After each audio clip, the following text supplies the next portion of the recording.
Baik, kita bertemu lagi di dalam kuliah komputasi terdistribusi. Pada pertemuan ke-7 ini, kita akan membahas mengenai self-management dalam komputasi terdistribusi. Jadi, self-management ini sendiri merupakan suatu konsep yang sangat berguna di dalam komputasi terdistribusi. Karena kita tahu bahwa yang namanya komputasi terdistribusi terdiri atas jaringan komputer yang saling bekerja sama. Dan diharapkan dalam bekerja sama itu semua proses dilakukan secara otonom oleh komputer-komputer tersebut tanpa bantuan manusia. Baik, kita akan mulai dengan penjelasan pertama. Kita lihat dulu skenario yang ada seperti ini. Jadi kita punya sekumpulan komputer dalam jaringan yang bekerja bersama untuk melakukan komputasi.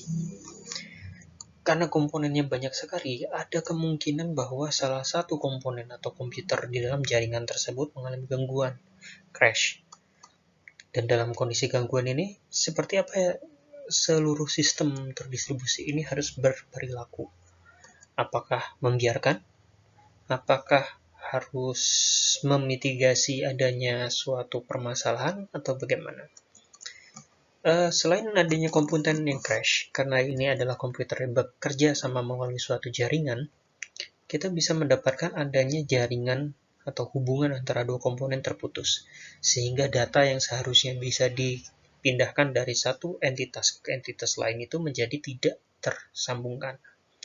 Nah, pada kondisi seperti ini, apa yang harus dilakukan oleh komputasi terdistribusi tersebut? Seharusnya memang dilakukan penyambungan kembali, tetapi siapa yang akan melakukan penyambungan kembali tersebut? Tidak mungkin user, karena kalau kita melihat sebenarnya salah satu dari keunggulan atau dari sifat utama komputasi terdistribusi adanya transparansi distribusi. Dalam artian bahwa user atau manusia seharusnya tidak bisa melihat bagaimana satu komponen itu berhubungan dengan komponen lain. Jadi user hanya tahu yang terlihat di dalam interface saja. Ada skenario ketiga. Jadi kita sudah pernah membahas bahwa ada beberapa jaringan komputasi terdistribusi yang memungkinkan adanya komputer atau node baru itu masuk atau keluar ke dalam suatu jaringan. Jadi pada saat masuk dia akan mendapatkan tugas baru.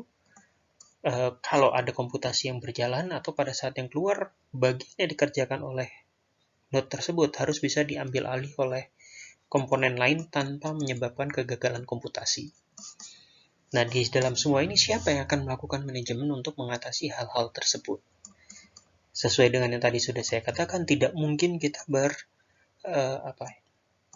meminta user untuk bisa menanggulangi hal tersebut. Karena kalau sudah bekerja di dalam jaringan komputer, semuanya harus dilaksanakan secara otonom. Nah, disinilah konsep self-management itu sangat berguna. Jadi self-management sendiri merupakan suatu konsep di dalam dunia komputasi yang menyatakan perangkat lunak dapat bekerja secara otonom untuk mengatur dirinya sendiri. Jadi apapun yang harus dilakukan atau ada kejadian apa, komputer harus bisa melakukan adaptasi dan mengambil keputusan untuk melakukan apa yang harus dilakukan supaya tujuan komputasinya tidak gagal dan masih tercapai. Contoh kalau crash, ya tidak benar-benar rusak, tapi si komputer harus bisa mengembalikan kondisinya ke kondisi awal dan melanjutkan komputasi. Kalau ada koneksi yang terputus, dia harus secara aktif dan otonom untuk bisa berusaha mengaktifkan kembali koneksi tersebut dan yang lain-lain. Jadi di sini komputer diharapkan dapat melakukan pengaturan mandiri tanpa campur tangan manusia. Otonom, di situ kita sebut sebagai otonom. Nah, sebenarnya self-management sendiri, konsep ini terdiri atas banyak konsep kecil-kecil. Jadi ada self-managing. Self-managing ini dilakukan untuk melakukan manajemen secara mandiri. Manajemen secara mandiri ini termasuk yang kita misalnya mengatur bandwidth, mengatur load dari CPU penggunaan, atau kalau kita lihat di dalam load balancer di server, dia akan mendistribusikan balance komputasi ke server-server dan semacamnya. Self-healing merupakan konsep self-management yang menyatakan bahwa komputer harus bisa melakukan reparasi mandiri kalau misalnya terjadi kerusakan atau error. Misal, ada data yang corrupt, maka komputer harus bisa melakukan reparasi data tersebut secara mandiri. Atau ada suatu sistem atau suatu bagian dari perangkat lunak yang mengalami crash, maka dia bisa melakukan reparasi untuk menanggulangi crash tersebut dan menjalankan komputasinya kembali. Self-configuring itu adalah suatu kondisi di mana komputer bisa melakukan konfigurasi secara otomatis. Contoh, kalau kita bicara mengenai distributed arsitektur yang decentralized, kita mendapatkan adanya node yang bisa keluar masuk. Nah, pada saat masuk, si komputer akan melakukan konfigurasi secara otomatis untuk menyesuaikan dirinya dengan jaringan tersebut. Mungkin contoh paling mudah untuk self-configuring adalah pada saat komputer kita itu terkoneksi ke dalam jaringan misalkan Wi-Fi. Di situ si komputer akan melakukan konfigurasi mandiri untuk menentukan DNS yang bisa digunakan, alamat gateway yang bisa digunakan, dan yang lain-lain. Dan serta mendapatkan IP address sendiri dan mengasainnya ke dalam komputer tanpa campur tangan manusia. Sementara self-optimizing adalah konsep self-managing atau self-management yang berurusan untuk melakukan optimasi secara otomatis performa komputasi itu sendiri. Contoh mungkin kita bisa melihat pada saat komputer akan melakukan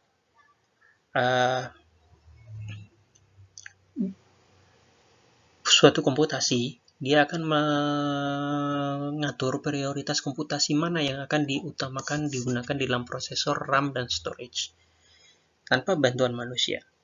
Nah, keseluruh tipe self-management ini sangat berguna di dalam dunia komputasi terdistribusi karena kumpulan komputer yang saling bekerja sama tersebut membutuhkan adanya suatu kemampuan untuk bisa melakukan manajemen secara mandiri tanpa campur tangan manusia.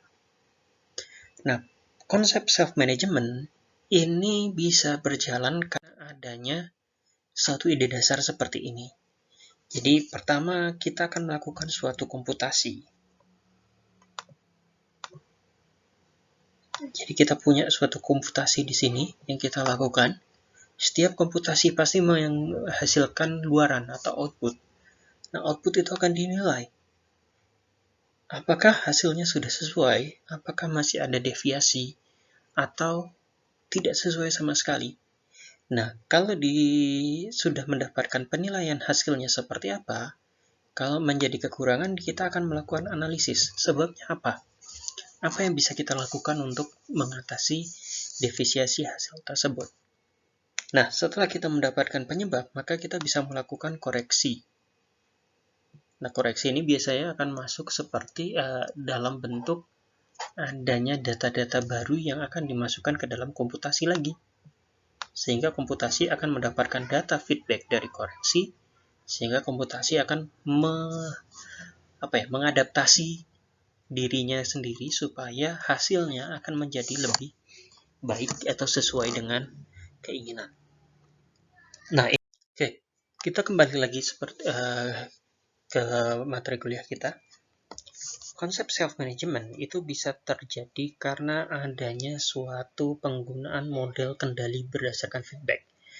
Sebenarnya model kendali ini adalah suatu hal yang umum yang kita temui di dalam suatu proses otonom manapun. Robotika,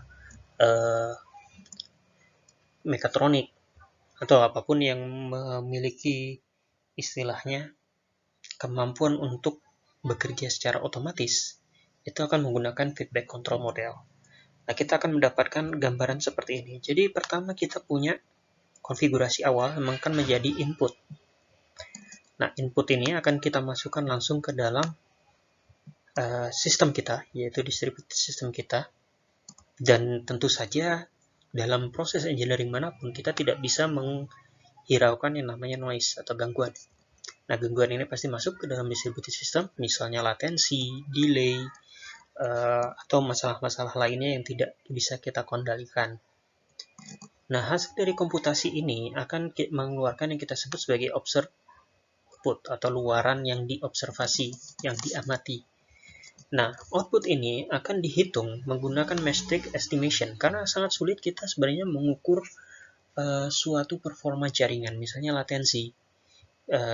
Karena kita agak sulit mengukur bagaimana caranya kita bisa menyamakan latensi itu antara dua titik komputasi itu seperti apa. Maka kita akan menggunakan estimasi, harusnya keluarannya seperti apa dengan observed output.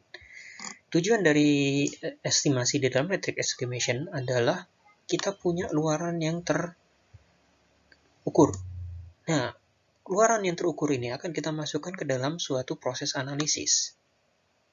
Di proses analisis ini berdasarkan adanya input referensi, yaitu harusnya seperti apa, maka dia akan bisa menentukan apakah output ini sudah sesuai atau tidak. Kalau tidak, dia akan melakukan adjustment. Jadi akan mengeluarkan suatu nilai-nilai kendali yang bisa digunakan untuk mengubah proses komputasi lagi. Jadi dia kembali lagi sebagai feedback. Dan prosesnya akan berulang terus secara looping sehingga si distributed system kita yang ini bisa mengeluarkan hasil sesuai dengan apa yang diinginkan. Baik, kita kembali lagi ke sini. Setelah kita memahami konsep-konsep tadi, kita akan melihat bagaimana self-management ini dijalankan di dalam contoh-contoh sistem terdistribusi. Di sini kita punya suatu contoh, yaitu Astrolab. Astrolab adalah sistem yang dapat melakukan pemantauan secara terpusat dari suatu sistem terdistribusi yang sangat besar. Nah, di sini Astrolab memiliki kemampuan untuk melakukan pemantauan monitoring dari kondisi mesin-mesin yang terhubung di dalam satu jaringan komputasi terdistribusi. Hasil pemantauan itu secara umum akan digunakan sebagai dasar analisis dan koreksi untuk melakukan pembagian beban kerja. Nah, kita punya contoh di sini. Di sini kita punya suatu cluster yang diwakili oleh tanda elips ini. Kita punya 3 mesin yang kita sebut mesin A, B, dan C. Kemudian data dari mesin A, B, C itu kita bisa lihat di tabel ini. Kita bisa lihat IP address-nya. Ini adalah CPU load-nya sekarang ada berapa. Memori yang bebas ada berapa atau free memorinya berapa. Dan di sini ada proses, jumlah proses yang dijalankan oleh tiap mesin. Nah, data ini dikumpulkan dalam satu cluster dan oleh Astrolab itu terlihat sebagai average CPU load, average free memory, dan average process. Nah, data inilah yang akan digunakan oleh Astrolab untuk melakukan optimasi atau pemantauan di seluruh jaringan komputasi terdistribusi. Sehingga kalau ada tugas baru yang datang, dia akan bisa menentukan cluster mana yang akan bekerja untuk menjalankan komputasi tersebut. Jadi di sini pengaturan beban itu dilakukan secara otomatis. Itu contoh dari self-optimizing atau self-managing konsep. Selanjutnya kita punya globule. Globule ini adalah suatu jaringan distribusi konten. Pada intinya, pada globule kita akan memiliki suatu server yang dapat mereplikasi dirinya sendiri ke beberapa server. Tujuannya adalah kita ingin user itu akan berhubungan dengan server yang paling dekat secara geografis ke lokasi mereka. Kenapa? Tujuannya adalah untuk mengurangi latensi dan mengurangi banyaknya hop yang dibutuhkan untuk sampai ke server. Tapi tentu saja kalau kita membuat beberapa copy server yang kita manage secara mandiri, itu akan menjadi sangat sulit dan rumit. Sebaiknya kita hanya punya sebagai user ya, atau sebagai administrator, kita hanya punya satu server yang kita kelola. Kemudian jaringan server replikanya akan diatur secara otomatis oleh si server pusatnya. Dan itulah plan globule gitu. Jadi di sini server utama itu akan mendistribusikan konten-kontennya ke server replika. Cuman tidak semua. Jadi nanti globule ini akan melakukan prediksi server mana yang harus diberi konten mana tergantung dari user yang masuk dan juga konten yang sering diminta oleh user. Jadi di sini nanti penduplikasian konten itu akan dilakukan secara mandiri oleh sistem global. Sehingga nanti user tidak perlu atau administrator dari server tidak perlu lagi membuat atau memanage replika-replika tersebut. Nah, terakhir, ini adalah suatu contoh dari konsep self-healing. Ada JIT. JIT ini adalah framework komputasi terdistribusi yang berbasis Java, di mana yang sifatnya seperti decentralized architecture, node itu bisa keluar masuk ke dalam jaringan komputasi terdistribusi. Nah, di dalam JIT, setiap komponen atau node atau komputer itu memiliki dua interface, atau yang nanti kita sebut sebagai socket yang akan kita pelajari setelah UTS, yaitu interface server dan client. Kedua interface ini ada di dalam komputer tersebut. Jadi server merupakan interface yang digunakan untuk memanggil metode yang dimiliki oleh komponen tersebut oleh komponen lain. Jadi misalnya kita punya komputer A, server ini adalah interface yang untuk menerima permintaan dari luar. Sementara klien adalah interface yang digunakan oleh komponen tersebut untuk memanggil metode milik komponen lain. Kita akan gambarkan seperti ini. Kita punya dua komponen A dan komponen B. Ini adalah client interface milik A. Ini adalah server interface milik A. Ini adalah server interface milik B. Dan ini client interface milik B. Kita bisa lihat bahwa setiap client interface itu akan terhubung ke satu server interface. Di sini, client interface A akan memanggil metode miliknya B dengan menghubungkan client interface-nya dengan server interface milik B. Nah, koneksi ini yang kita sebut sebagai binding. Dan satu klien itu akan memiliki binding ke satu server interface. Nah, ada kemungkinan bahwa binding ini bisa terputus di tengah jalan pada saat transfer data masih terjadi, dan itu bisa menyebabkan error. Atau binding tidak terjadi secara sempurna karena misalnya dia salah memanggil interface. Jadi misalnya dari client interface ini malah dia akan connect ke client interface lagi. Jelas ini bindingnya akan salah. Nah, kalau seperti ini, apa yang harus dilakukan?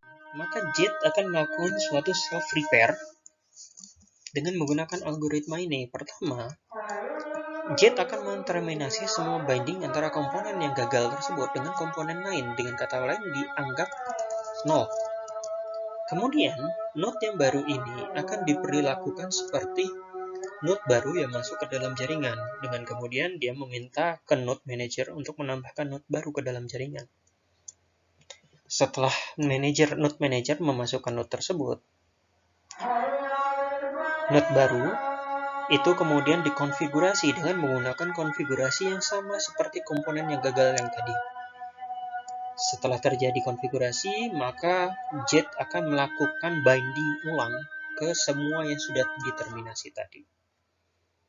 Nah, itu konsep self-repair. Jadi sebenarnya ada suatu semacam apa ya? AI bisa dikatakan sebagai AI atau protokol otomatis atau algoritma otomatis yang berjalan pada saat terjadi suatu permasalahan dalam komputasi di luar komputasi utama. Baik, itu mengenai konsep self-management untuk pertemuan kali ini. Bila ada pertanyaan, kalian bisa mengajukannya melalui forum yang sudah disediakan di modul DLMS. Terima kasih, kita bertemu lagi setelah UTS.